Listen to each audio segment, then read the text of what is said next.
今年双十大典的表演，唔但有台湾传统的赛典，佮特别邀请日本东京农业大学第二高等学校的本奏乐部，也就是翡翠技师，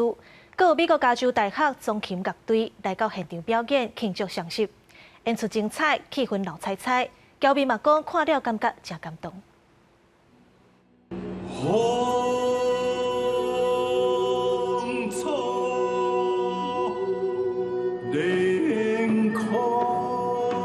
家境优劣当咧人的诗，是日本时代政治运动者蔡惠如所写的《宜兰梦》，讲台湾民主的历史。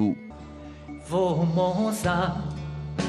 阮专心学了你。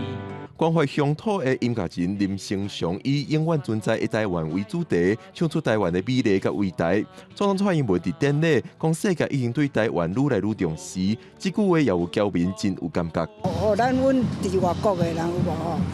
足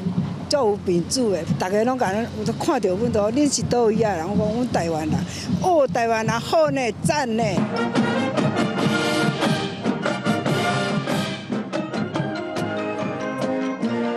合作翡翠技师的东京农业大学第二高等学校吹奏乐部以日本知名木乐的主题曲为双十大典增加色彩。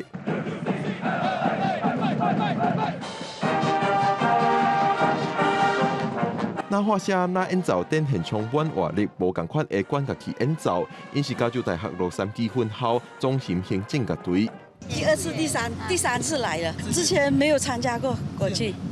就是来观光。在国际观方面更能够扩展下去啊，那看看别人有什么样的，对啊，不管在艺术啊，在音乐啊，在各方面都有一些不同的素养。民主台湾，言论英雄，各位观众朋友，大家好。公司台期待今年的双十大典，也搁一摆甲摄影片刷到总统府头前，以双主播的方式，带观众朋友做阵参与双十大典。